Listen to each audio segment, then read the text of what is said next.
नमस्कार दोस्तों, अगेन स्वागत है आपका प्रिपेयर विद यस में, जहाँ पर हम हिस्ट्री की सीरीज़ को आगे बढ़ाते हुए हम अकबर तक कवर कर चुके हैं। आज हम मध्यकालीन इतिहास को समाप्त कर देंगे। मध्यकालीन इतिहास की यह अंतिम वीडियो होगी और पीडीएफ से जुड़ी चीज़ों के लिए मैंने टेलीग्राम क्रिएट कर दिया है। उसकी लिंक मैंने अपने चैनल की बायो में पिन कर दी है, तो वहाँ से आप चैनल ज्वाइन जरूर कर लेना। वहाँ पर आपको लेटेस्ट सारी बुक आरडब्ल्यू की और काफ़ी फेमस पब्लिशर्स की लेटेस्ट बुक आपको वहाँ मिल जाएंगी। मैं डे टू डे अपडेट करता रहता हूँ। आई होप ये पीडीएफ का डाउट भी आपको क्लियर हो गया होगा। तो चलिए नेक्स्ट अब हम पढ़ने जा रहे हैं अपनी हिस्ट्री की सीरीज में जहांगीर को। तो चलिए स्टार्ट करते हैं जहांगीर से। जहांगीर का शासनकाल 1605 से 1627। कब से कब तक है? 1605 से 1627। याद रखना है, इंपॉर्टेंट है। जहांगीर का वास्तविक नाम सलीम था। अकबर सलीम को शेखू बाबा के नाम से पुकारता था। मतलब अकबर जहांगीर को किस नाम से पुकारता था? शेखू बाबा के नाम से। और जहांगीर का वास्तविक नाम क्या था? सलीम था। ठीक है। जहांगीर 1665 ईसा में गद्दी पर बैठा, जैसे कि हम ऊपर क्लियर कर चुके हैं। इसका शासनकाल क्या है? 1605 से 1627 तक। सॉरी सॉरी, जहांगीर कब गद्दी पर बैठा था? 1605 में। चलिए नेक्स्ट। जहांगीर ने न्याय की जंजीर आगरा के किले यमुना तट पर लगाई थी। जहांगीर ने क्या लगाई थी? न्याय की जंजीर लगाई थी। ठीक है। कहाँ लगाई थी? आगरा के किले यमुना के तट पर। आई होप आपको यहाँ तक भी क्लियर हो गया होगा। इस न्याय की जंजीर में 60 घंटियां थी। मतलब न्याय की जंजीर का मतलब ये था, इस पे जो घंटियां थी वो अलग अलग, जैसे मान लो स्टेट वाइज लगी पड़ी थी। अगर किसी को दिक्कत होती है तो वहां से वो घंटियां बजाता था, तो राजा को पता चलता था कि यहाँ पे कुछ समस्या है, तो वो अपने सैनिकों के द्वारा वहां पर मतलब हालचाल देखता था और वहां पर सब कुछ ठीक करता था। आई होप आपको ये भी क्लियर हो गया होगा। जहांगीर ने तमगा कर पर प्रतिबंध लगाया था।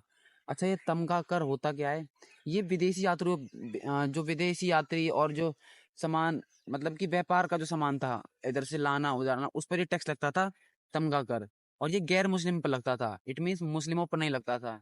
ठीक है। आई होप आपको ये भी क्लियर हो गया होगा।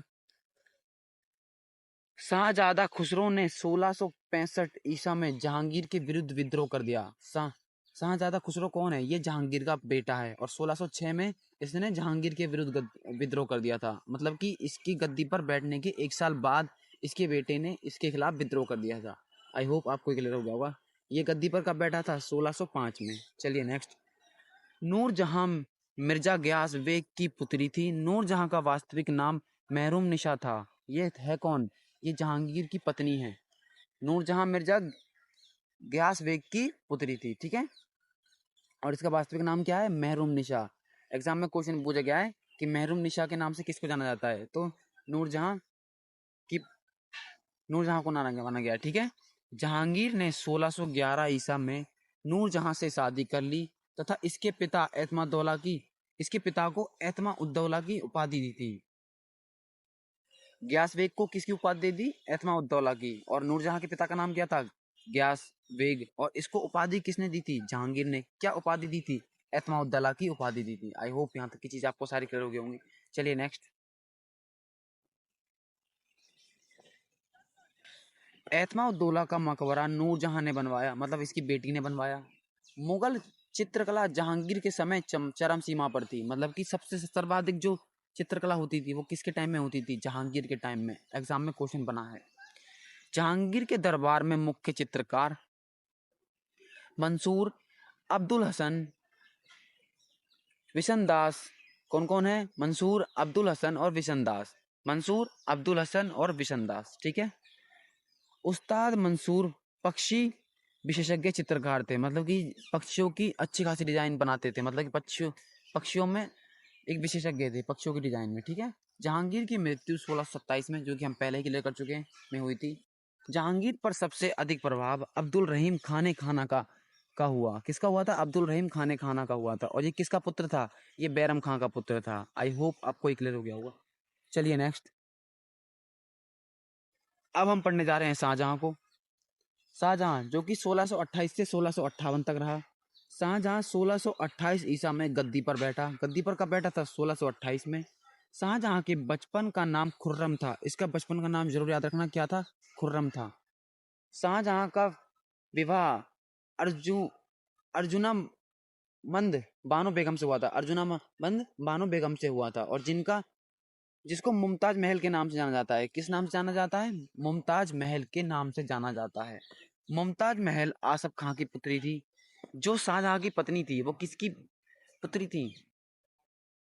आसफ खां की पुत्री थी। ठीक है, आई होप आपको क्लियर हो गया होगा। शाहजहां का संघर्ष सिखों के छठे गुरु हरगोविंद से हुआ। मतलब कि ऐसा क्वेश्चन एग्जाम में क्वेश्चन घुमा के पूछ सकता है कि शाहजहां के समय सिखों के कौन से गुरु थे? तो कौन से थे? छठवें गुरु थे। और इसका संघर्ष किससे हुआ था? सिखों के छठवें गुरु से। आई होप आपको क्लियर हो गया होगा। शाहजहां ने औरंगजेब को दक्षिण का सूबेदार नियुक्त किया था। शाहजहां ने औरंगजेब को किसका नियुक्त किया था? दक्षिण का सूबेदार नियुक्त किया था। देखिए यहाँ पर दो थ्योरी हैं शाहजहां में, एक तो औरंगजेब और एक दारा शिकोह, ये दोनों पुत्र हैं इसके। इसमें क्या था? ये दारा शिकोह को प्रिय मानता था, मतलब कि मानता था कि ये यही गद्दी पर आए। लेकिन होता क्या है, औरंगजेब लालच के चक्कर में अपने पिता को कैद कर लेता है, इट मीन शाहजहां को कैद कर लेता है और दारा शिकोह की हत्या करवा देता है। ठीक है, ये थ्योरी है, मतलब कि ये चीज है जिसे आप लेट करके चीजें याद कर सकते हैं। चलिए नेक्स्ट। शाहजहां को कोहिनूर हीरा मीर जुमला ने भेंट किया। ये जरूर पॉइंट जरूर याद रखना, वेरी इंपॉर्टेंट पॉइंट है, वेरी इंपॉर्टेंट लगा मार्क कर लीजिए कि शाहजहां को कोहिनूर हीरा किसने की भेंट किया था? मीर जुमला ने। कोहिनूर हीरा गोलकुंडा की खान से निकाला गया था।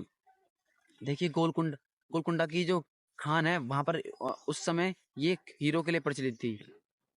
मुगल काल में गोलकुंडा हीरे का सबसे बड़ा केंद्र था। देखिए जो मैं आपको पहले क्लियर कर चुका हूँ। शाहजहां के 4 पुत्र थे, जिनमें दारा शिकोह उसे सबसे ज्यादा प्रिय था। मतलब कि शाहजहां के 4 पुत्र थे, जिसमें कि जो दारा शिकोह था उसके लिए सबसे ज्यादा मतलब मैटर करता था। शाहजहां ने दारा शिकोह को अप्रत्यक्ष रूप से अपना उत्तराधिकारी घोषित किया और शाह बुलंद इकबाल की उपाधि दी। किसकी उपाधि दी थी? शाह बुलंद इकबाल की उपाधि दी थी। एग्जाम में क्वेश्चन पूछ लिया गया ना कि शाह बुलंद इकबाल की उपाधि किस शासक को प्राप्त थी, तो ज्यादा से ज्यादा मतलब कि मैक्सिमम चांस है कि 80% ये क्वेश्चन लोग छोड़ दें। तो आपको याद रखना है, इंपॉर्टेंट मार्क कर लीजिए कि शाहजहां ने दारा शिकोह को शाह बुलंद इकबाल की उपाधि दी थी और इसको अप्रत्यक्ष रूप से उत्तराधिकारी बनाया था। अप्रत्यक्ष रूप से मतलब है कि अनऑफिशियल, मतलब कि सिर्फ कहा था और मतलब पूर्णतः नहीं बनाया था, पूर्णतः नहीं, सिर्फ कह दिया था कि उत्तराधिकारी दारा शिकोह बनेगा। चलिए नेक्स्ट। शाहजहां के मयूर सिंहासन का निर्माण बेग बादल खां ने किया। इसे तख्ते ताउस भी कहते हैं। तख्ते ताउस पे कोहिनूर हीरा भी लगा था। तो शाहजहां के मयूर सिंहासन का निर्माण बेग बादल खां ने किया था और इसे क्या बोलते हैं? तख्ते ताउस बोलते हैं। क्या बोलते हैं? तख्ते ताउस बोलते हैं। आई होप यहाँ तक की चीजें सारी आपको क्लियर हो गई होंगी। चलिए नेक्स्ट। दिल्ली की जामा मस्जिद शाहजहां ने बनवाई। जो दिल्ली की जामा मस्जिद है जो कि लाल किला के पास पड़ती है, उसका निर्माण किसने कराया? शाहजहां ने। याद कर लीजिए। शाहजहां के काल को वास्तु कला का स्वर्ण युग कहते हैं। वास्तु एग्जाम में क्वेश्चन पूछ लिया कि वास्तुकला का स्वर्ण युग मुगल काल के किस शासक को कहा जाता है? मुगल काल के किस शासक के शासनकाल को कहा जाता है? किसका? वास्तुकला का स्वर्ण युग। तो आप क्या बताएंगे? शाहजहां। ठीक है, चलिए नेक्स्ट। दारा शिकोह ने 52 उपनिषदों का फारसी में अनुवाद किया था। देखिए काफी पढ़ा लिखा था, विद्वान था, ये फारसी का विद्वान था। तो इसने 52 उपनिषदों का फारसी में अनुवाद किया था, मतलब कि ट्रांसलेट किया था। चलिए नेक्स्ट। महाभारत का फारसी में अनुवाद रज्जानामा के नाम से बदायूं ने किया था। किसने किया था? महाभारत का फारसी में अनुवाद रज्जानामा के नाम से बदायूं ने किया था। चलिए नेक्स्ट। ताजमहल की रूपरेखा उस्ताद अहमद लाहौरी ने तैयार की तथा यह ईशा खां की देखरेख में बनवाया गया था। ताजमहल पता ही आपको क्यों बनाया था? मुमताज बेगम उनकी उनकी याद में बनाया था। और इसकी आपको ये पूछ सकता है कि इसकी रूपरेखा मतलब इसका डिजाइन किसने किया था? उस्ताद अहमद लाहौरी। इंपॉर्टेंट मार्क कर लीजिए, वेरी इंपॉर्टेंट मार्क कर लीजिए कि ताजमहल की रूपरेखा किसने तैयार की थी? उस्ताद अहमद लाहौरी ने तैयार की थी। चलिए नेक्स्ट। 1659 ईसा में दारा शिकोह और औरंगजेब के बीच लड़ाई देवराई की घाटी में हुई, जिसमें औरंगजेब की जीत हुई थी, क्योंकि इसने ये लालच के चक्कर में इसने अपने पिता को भी कैद कर लिया था और अपने भाई की हत्या करवा दी थी। दारा सिखों को इस्लाम धर्म की अवहेलना मतलब कि पालन ना करने के कारण मृत्युदंड दिया गया था। मतलब कि औरंगजेब का कहना था कि इसको शासन नहीं बना जा सकता क्योंकि ये हमारे इस्लाम धर्म का अच्छे से हमारे इस्लाम धर्म के नियमों का अच्छे से पालन नहीं कर रहा है, तो इसको हत्या करवा दी जाती है। लेकिन इसका एक्चुअल रीजन ये नहीं था, एक्चुअल रीजन था कि औरंगजेब को गद्दी प्राप्त करनी थी दारा सिखों से पहले, तो इसने दारा सिखों की हत्या करवा दी थी और उत्तराधिकार खुद बन जाता है। चलिए नेक्स्ट। औरंगजेब ने शाहजहां को कैद करके आगरा के किले में रखा, जहां इसकी मृत्यु 1666 ईसा में हो गई थी। कब हुई थी शाहजहां की मृत्यु? 1666 ईसा में। और इसे आगरा के किले में क्यों कैद किया गया था? क्योंकि वहां से ताजमहल साफ दिखता था। शाहजहां की अंतिम ख्वाहिश थी कि ये अपनी मुमताज जो बेगम है उनकी उनकी याद उनकी जो कब्र है ताजमहल के अंदर वहां से उन्हें दिखती रहे, तो इनको इसलिए आगरा के किले में कैद किया गया था। आई होप यहाँ तक सारी चीज़ आपको क्लियर हो गई होंगी। चलिए नेक्स्ट। अब हम पढ़ने वाले हैं औरंगजेब को, जो कि बहुत क्रूर शासक था। हिंदुओं के प्रति इसकी अच्छे व्यवहार नहीं था। प्रथम बार औरंगजेब 1658 ईसा में दिल्ली की गद्दी पर बैठा तथा इसका दूसरी बार राज्याभिषेक 1659 ईसा में हुआ था। पहला कब हुआ था? 1658, दूसरा 1659। पहला दूसरा 1658, दूसरा 1659 में। और पहला कहाँ हुआ था? दिल्ली में। पहला इंपॉर्टेंट है, पूछ लिया जाता है। औरंगजेब मुमताज महल का पुत्र था। किसका पुत्र था? मुमताज महल का पुत्र था। इट मीन्स शाहजहां की पत्नी का पुत्र था। औरंगजेब को जिंदा पीर भी कहा जाता है। इसे क्या कहा जाता है? जिंदा पीर भी कहा जाता है। अच्छा, एग्जाम में मैंने कितनी बार ये क्वेश्चन देखा है कि जिंदा पीर के नाम से किस शासक को जाना जाता है, तो आपको याद रखना है जिंदा पीर औरंगजेब को जाना जाता है। ठीक है। औरंगजेब ने प्रथम युद्ध औरक्षा के जुझार सिंह के विरुद्ध लड़ा था। इसका पहला युद्ध आपको याद करना है, किसके विरुद्ध लड़ा था? औरक्षा के जुझार सिंह के विरुद्ध लड़ा था। मार्क कर लीजिए, पहला युद्ध इसका याद रखना है आपको। औरंगजेब ने 1668 ईसा में हिंदू त्योहारों पर रोक लगा दी। जैसे कि मैं आपको पहले बता चुका हूँ, हिंदुओं के प्रति इसका अच्छा व्यवहार नहीं था, तो इसने 1668 में ही हिंदू त्योहारों पर प्रतिबंध लगा दिया था। पुरंदर की संधि 1665 ईसा में शिवाजी और महाराजा जय सिंह के बीच हुई। किस किस के बीच हुई थी? शिवाजी और महाराजा जय सिंह के बीच हुई थी। देखिए, अब आप बोलेंगे भैया जरा इसका कॉन्टेक्स्ट बता दीजिए, ये मतलब हुई क्यों थी? देखिए, इसका होने का कारण ये था, जब औरंगजेब गद्दी पर बैठा था तो दक्षिण में शिवाजी अपने चरम सीमा पर थे, मतलब वो भी अच्छा खासा साम्राज्य विस्तार कर रहे थे। तो इसने ये जो महाराजा जय सिंह है, जो कि आपको लग रहा होगा तो इंडियन है, इंडियन नाम से ही, लेकिन अब मैं आपको बता दूं इसकी सेना में 33% तो सिर्फ इंडियन ही थे, मतलब कि इसकी सेना में सर्वाधिक हिंदू ही थे। ठीक है। तो इसने दक्षिण में महाराजा जय सिंह को भेजा कि उनसे उनको उनको मतलब कि जो विस्तार कर रहे हैं, मतलब कि पावर से पावर लड़ाई करने के लिए, तो उनको भेजा। और ज्यादा मुगलों के ज्यादा दबाव डालने के कारण उन्होंने सरेंडर कर दिया। और उन्होंने क्या किया फिर उसके लिए सरेंडर करने के बाद उनको पुरंदर की संधि करनी पड़ी। तो पुरंदर की संधि 1665 ईसा में शिवाजी और महाराजा जय सिंह के बीच हुई थी। और महाराजा जय सिंह मुगल काल के औरंगजेब का सेनापति था। आई होप ये पॉइंट आपको डिटेल में क्लियर होगा, मैंने समझाने की काफी अच्छी कोशिश की है। चलिए नेक्स्ट। औरंगजेब के विरुद्ध मथुरा का जाट नेतृत्व गोकुला के नेतृत्व में 1669 ईसा में हुआ था। कब हुआ था? 1669 ईसा में हुआ था। ठीक है। आई होप आपको ये पॉइंट डायरेक्ट याद करना है। औरंगजेब ने जजिया कर अपने शासनकाल में फिर से लागू किया था। औरंगजेब ने जजिया कर फिर से लागू कर दिया था अपने शासनकाल में, मतलब कि औरंगजेब जब आया था तो इसने जजिया कर फिर से लागू कर दिया था। जजिया कर होता क्या है? ये गैर मुस्लिमों पर लगाया जाता है। इट मीन जो मुस्लिम नहीं होते उन पर लगाया जाता है। एक टैक्स होता है जो देना पड़ता है। अगर उस टाइम पर आप पे पैसे नहीं होते, मतलब उस टाइम पे तो काफी इकोनॉमिकली काफी वीक थे लोग, ज्यादा पैसे नहीं होते थे, तो वो मुस्लिम धर्म को कबूल कर लेते थे। इस कर का मोटिव यही था कि ज्यादा से ज्यादा लोगों को मुस्लिम धर्म को कबूल करवाना। आई होप आपको क्लियर हो गया होगा। चलिए नेक्स्ट।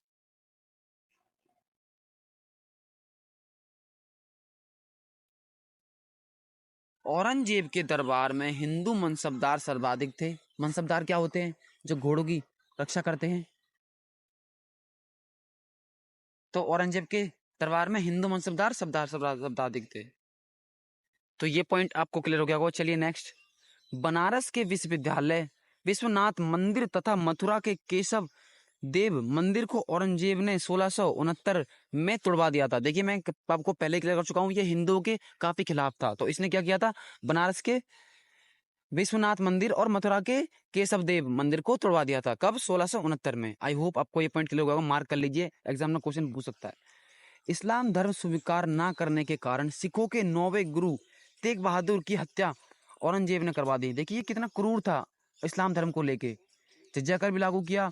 और जो सिखों के 9वें गुरु हैं, जो कि सिख संप्रदाय अपना एक धर्म है, जो क्यों किसी के धर्म को एक्सेप्ट करेगा, जब क्योंकि वो गुरु हैं, वो गुरु क्यों एक्सेप्ट करेंगे? आप चलो मान लीजिए नॉर्मल आप एक पर्सन से जो सिख धर्म को मानता है उससे कराते हैं तो बात मानी जाती, लेकिन आप गुरु को ही करवा रहे हैं, तो ये उन्होंने एक्सेप्ट नहीं करा इस चीज़ को कि वो नहीं, उन्होंने अड़े रहे चाहे मेरी जान चली जाए लेकिन मैं सिख धर्म को नहीं छोड़ूंगा। तो इसने क्या किया, अपना गुस्सा ठंडा करने के लिए इनकी हत्या करवा दी। ठीक है, आई होप आपको क्लियर हो गया होगा।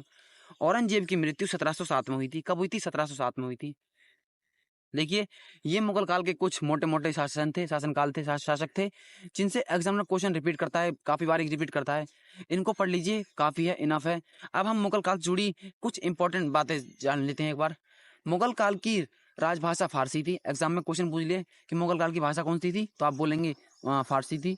मुगल कालीन सेना संगठन मनसबदारी प्रथा कहलाती थी। जो सेना मतलब कि जो घोड़े को संभालते थे और उसे क्या बोलते थे, मनसबदारी कहलाती थी। कुछ मनसबदारों को नगद वेतन देने की व्यवस्था भी थी। मतलब कि बताया जाता है कि जो मनसबदार थे, जो घोड़ों की रखवाली करते थे, युद्ध के लिए घोड़ों को रखवाली करते थे, उनको नगद वेतन देने की भी व्यवस्था थी। आई होप आपको क्लियर हो गया होगा। मुगल सेना 5 भागों में विभाजित थी। मुगल सेना कितने भागों में विभाजित थी? 5 भागों में। एग्जाम में क्वेश्चन पूछ ले कि मुगल सेना कितने भागों में विभाजित थी, वेरी इंपॉर्टेंट क्वेश्चन बन जाएगा। 5 भागों में विभाजित थी। निसार सिक्के का प्रचलन जहांगीर ने तथा आना सिक्का शाहजहां ने चलाए थे। ये इंपॉर्टेंट, मैं कहूँ तो वेरी इंपॉर्टेंट करके मार्क कर लीजिए कि निसार सिक्के का प्रचलन किसने करवाया था? जहांगीर ने, तथा आना सिक्का शाहजहां ने चलवाया था। औरंगजेब एक कुशल वीणा वादक था। औरंगजेब क्या था? एक कुशल वीणा वादक था। अकबर नक्कारा यानी नगाड़ा बजाता था। अकबर क्या बताता था? नगाड़ा बजाता था।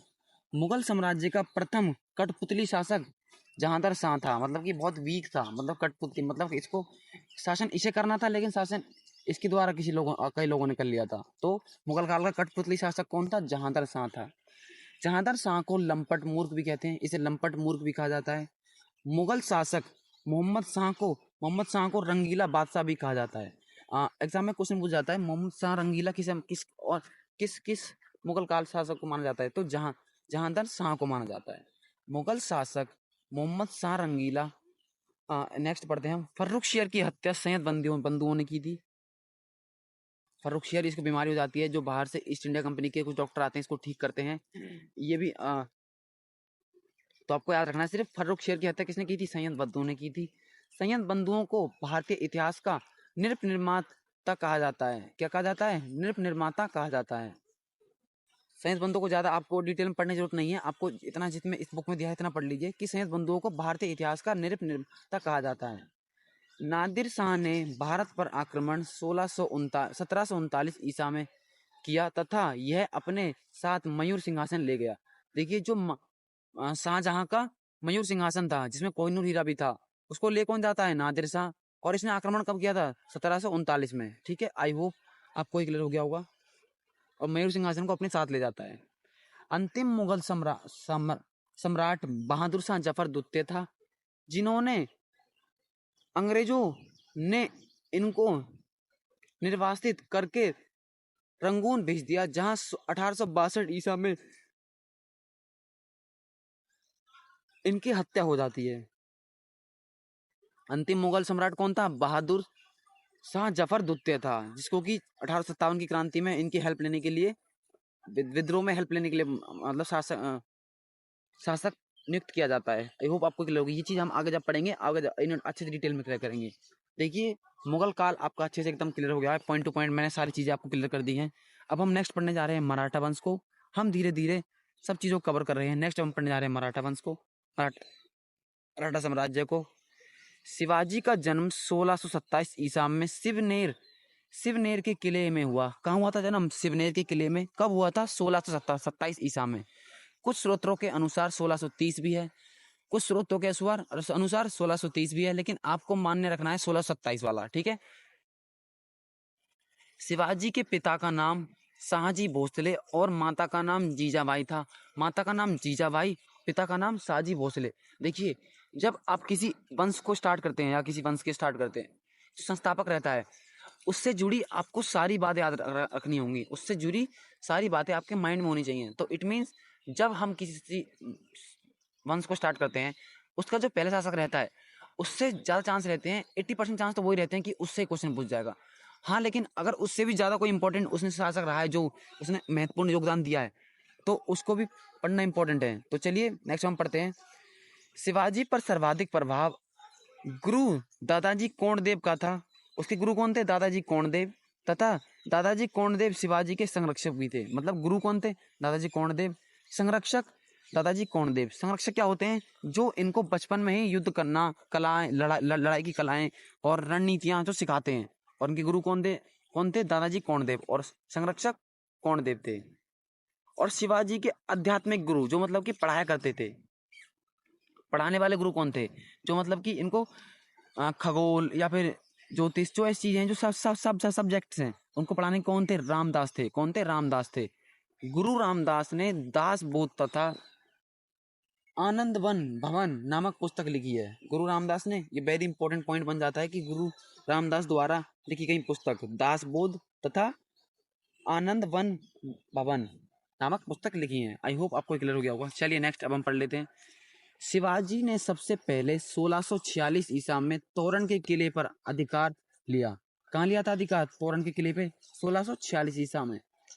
शिवाजी ने पहली बार मुगलों से 1657 ईसा में युद्ध किया था।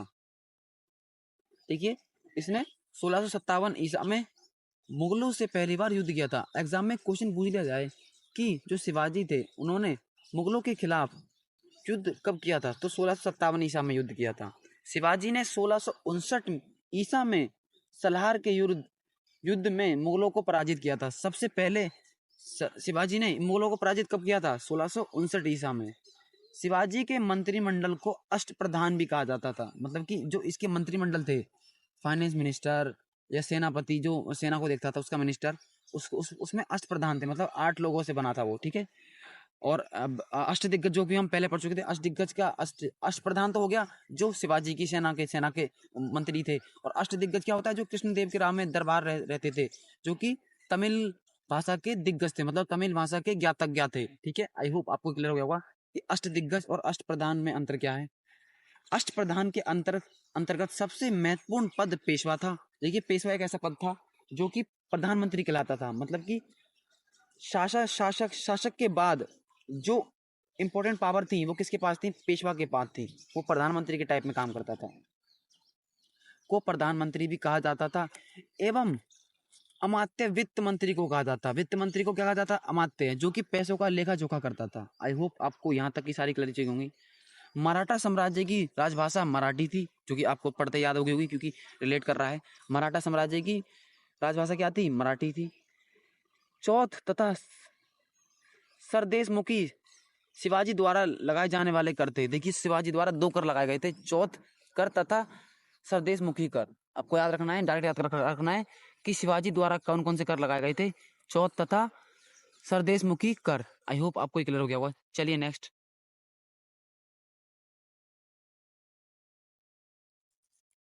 शिवाजी की राजस्व व्यवस्था मलिक अंबर द्वारा अपनाई गई रैयतवाड़ी प्रथा पर आधारित थी। मतलब कि जो इनकी राज व्यवस्था थी वो किसके द्वारा, किस से इंस्पायर होकर बनाई गई थी? वो बनाई गई थी अंबर द्वारा अपनाई गई रैयतवाड़ी प्रथा से, ठीक है। शिवाजी का राज्याभिषेक 1674 ईसा में काशी के प्रसिद्ध विद्वान गंगा भट्ट ने किया। गंगा भट्ट ने रायगढ़ में किया था। तो द्वारा मैं आपको ये पॉइंट एक बार सुना देता हूँ कि शिवाजी का राज्याभिषेक 1674 में काशी के प्रसिद्ध विद्वान गंगा भट्ट ने रायगढ़ में किया था। और शिवाजी को छत्रपति की उपाधि दी। शिवाजी को किसकी उपाधि दी थी? छत्रपति की उपाधि दी थी। पेशवा पद का पेशवा का पद बालाजी विश्वनाथ के बाद वंशानुगत हो गया। मतलब कि अब जो इससे पहले तो था कि आपकी योग्यता के हिसाब से पेशवा बनाया जाएगा, लेकिन अब ऐसा हो गया, जो बालाजी विश्वनाथ है उनका बेटा, फिर उसका बेटा, फिर उसका बेटा। वंशानुगत का मतलब ये होता है कि बेटे का बेटा ही अब पेशवा बनेगा। आई होप आपको ये पॉइंट क्लियर हो गया होगा। शिवाजी ने भूमि मापने के लिए काठी नामक मापन का प्रयोग किया। किसका प्रयोग किया था? काठी नामक मापन का प्रयोग किया था।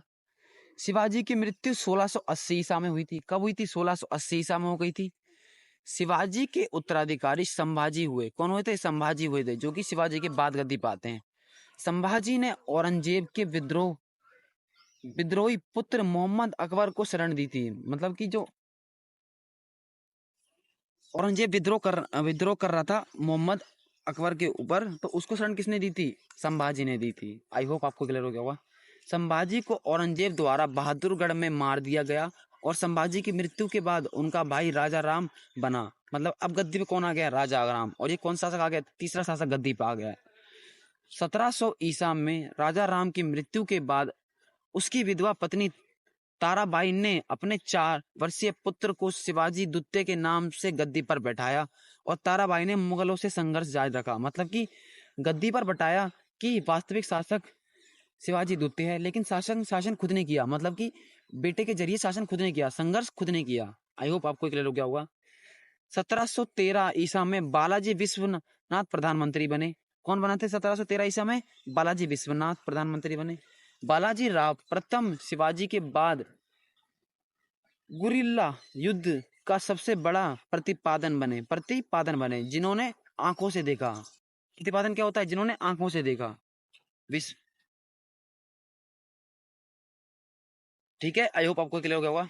बालाजी बाजीराव को नाना साहब के नाम से भी जाना जाता है। ये पॉइंट इंपॉर्टेंट है, मार्क कर लीजिए कि बालाजी बाजीराव को किस और नाम से जाना जाता है? उन्हें नाना साहब नाम से भी जाना जाता है। तो देखिए, आज हमने धीरे धीरे करके वीडियो वाइज वीडियोस हमने मध्यकालीन इतिहास को हमने स्टार्ट किया था एंशिएंट से। आज हमने मध्यकालीन इतिहास को समाप्त कर लिया है। और कैसी लगी क्लास आप जरूर बताना। बाकी अब हम नेक्स्ट स्टार्ट करेंगे आधुनिक इतिहास को, जहाँ से कि बहुत अच्छे क्वेश्चन बनते हैं, जहाँ पर आपको बहुत ज़्यादा ध्यान देना है। अब हमारा एकदम कोर पार्ट स्टार्ट होने वाला है हिस्ट्री का, जिसको कि आपको एकदम चार्ट लेना है। मतलब कि माइंड में फिंगर टिप्स पे सब चीज़ें आपको याद रखनी है और आपको बैकलॉग से बचना है। जितना आपको एक दिन में पढ़ना है उसे एक दिन में ख़त्म करिए। कल पेपर मत टालिए, क्योंकि कल के ऊपर टालोगे तो आपके दिन पे दिन चले जाएंगे। और जब एग्जाम पास आएगा, प्रेशर के चक्कर में आप शॉर्टकट ढूंढना स्टार्ट कर दोगे। वन शॉट, मैराथन, इस तरह के टाइप में आप शॉर्टकट ढूंढना टाइप कर दोगे, क्योंकि हमारा माइंड शॉर्टकट्स को ज़्यादा प्रेफर करता है। अगर हम एक क्लास 12 घंटे की, जिसमें कि आपके सारे कॉन्सेप्ट क्लियर होंगे, और एक क्लास है 2 घंटे की, तो ज़्यादातर लोग उस 2 घंटे की क्लास को देखना प्रेफर करेंगे, क्योंकि हमारा माइंड शॉर्टकट को ज़्यादा प्रेफर करता है। तो इसलिए शॉर्टकट से बचें। हम धीरे धीरे हिस्ट्री को कवर कर रहे हैं, सब कुछ इंपॉर्टेंट कवर कर रहे हैं। हमने कवर कर लिया है एंशिएंट, मॉडर्न, मिडाइवल। अब हम स्टार्ट करेंगे मॉडर्न को। अगर आपको कंटेंट क्वालिटी अच्छी लग रही हो तो एक बार कमेंट में जरूर बताना। बाकी मैं आपको धीरे धीरे ऐसे मोटिवेट करता रहूँगा। और अब हम दिल्ली पुलिस की बुक्स को भी स्टार्ट करने जा रहे हैं। जिसकी डिमांड है दिल्ली पुलिस की, एक बार कमेंट करके बताना। अच्छा, जो मैं ये लास्ट में आपसे बातें करता हूँ, कई लोग इसे नहीं सुनते, स्किप कर देते हैं, लेकिन आपको सुननी चाहिए। मैं भी एक एक्सपेरिमेंट हूँ, मुझे पता है किस तरह तैयारी की जाती है। मैं भी पिछले 3 साल से तैयारी कर रहा हूँ, तो मैं आपको कुछ मोटी मोटी बातें बताता हूँ, इनको जरूर सुन लिया करिए। बाकी आपको कैसी लगी क्लास एक बार जरूर बताना। लाइक शेयर सब्सक्राइब जरूर करना। और PDF का सोल्यूशन मैंने दे दिया है टेलीग्राम पे। चैनल पे जाके टेलीग्राम का लिंक दिख रहा होगा, उस पर क्लिक करके उस चैनल को ज्वाइन कर लेना। अपने दोस्तों को भी शेयर कर देना। बाकी मिलते हैं नेक्स्ट क्लास में मॉडर्न हिस्ट्री के साथ। अब हम इस पॉलिटी को भी खत्म करने जा रहे हैं। और दिल्ली पुलिस की वीडियोस के लिए कौन कौन वेट कर रहा है, एक बार कमेंट करो जरूर बताना। मैं आपको पोल डाल दूंगा, उस हिसाब से मैं आपको दिल्ली पुलिस की बुक्स जल्दी से जल्द लाने का स्टार्ट करूंगा। बाकी जब तक के लिए थैंक यू, धन्यवाद, थैंक्स फॉर वॉचिंग।